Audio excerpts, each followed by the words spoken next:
Chapter 60. Corny woke, his back against the wall, his legs crossed at the ankles.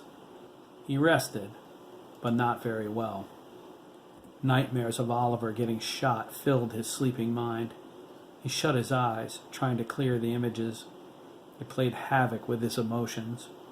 Corny was never so scared of anything before. It was all he could do to keep from crying. Wolfboy 2 offered to block access to that area of his brain if he wanted, a temporary memory blackout, but Corny declined. His feelings and dreams were a natural response to a traumatic experience. He may be part machine, but he wasn't going to let it make him less human. Near the cabin door, Edison stretched, getting ready for his shift of guard duty.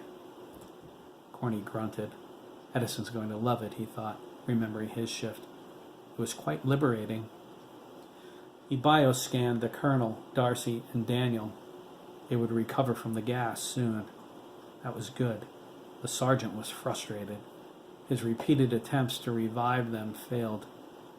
Corny told him twice that waking them wasn't possible. The nerve gas had to run its course. He already calculated exactly how long their bodies needed to dispel its effects. Daniel had the strongest metabolism.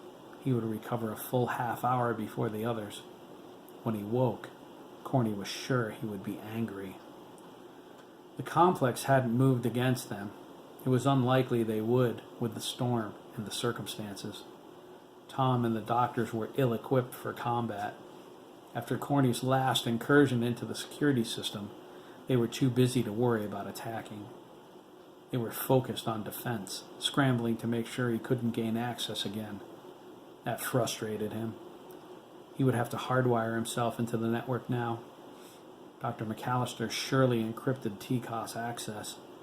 It was unlikely he could repeat his earlier efforts without devoting all of his resources to decryption. He couldn't afford to do that. Not yet. The security system was most likely online again and would stay that way. Dr. McAllister would program the automated defenses to compensate for their abilities, too, which would make it hard to get back inside. At least Granger can't call for backup, Corny thought. That's a plus. The last thing we need is 500 loyal agents standing between us and the director. It was a stalemate, but Corny suspected it wouldn't stay that way. Tom knew 6 Wolf Boys and a squad of Marines were more than they could handle without help. Corny beat his head against the wall, trying to figure out what the director was going to do. Whatever it was, he knew he wasn't going to like it. Corny sifted through the Wolf Boy God Satellite's database while he waited for the Colonel and the others to recover. It was immense, integrated into every communications company and database on Earth. Wolf Boy God could access any system connected to the internet. Although Corny was curious about the outside world, he wanted to know everything the doctors kept from them. It was the complex's files he wanted first. Wolfboy God presently denied him access to the classified data. His clearance level wasn't high enough to allow him in without the appropriate password. It was the only no he received so far concerning an information request. He grew impatient. Each time he tried to gain access through his onboard system, he was thrown out and had to log back in. In a minute, he was going to break something to make himself feel better. "Adam?"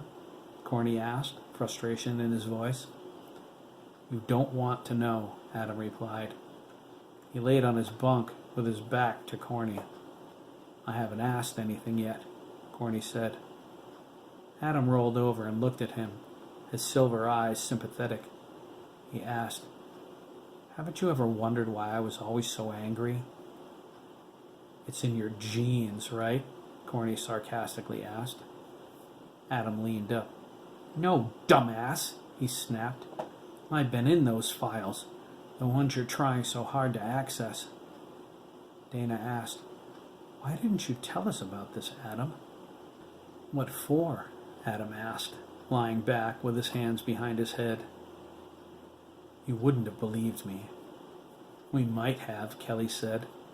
A claw snapped forth from his right index finger. He itched his temple with it. You never gave us a chance. Adam groaned. Fine, Kelly, whatever. He asked, what would you have done if I told you? There was a cascade of mumbled responses, but nothing definitive.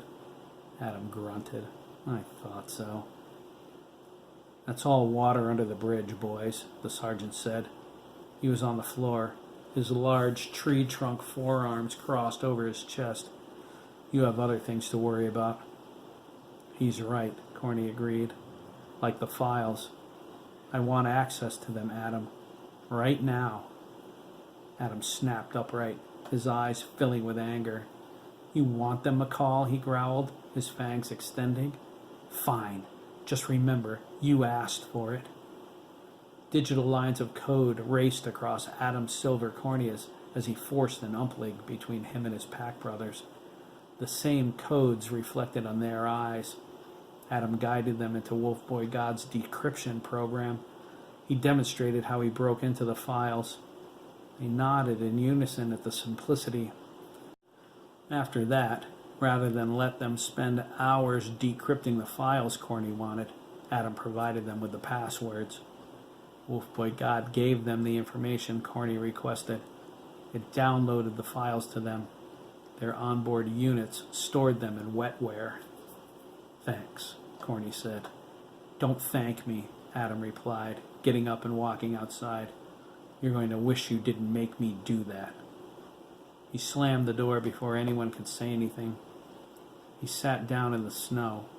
The storm, although rapidly weakening, whipped around him.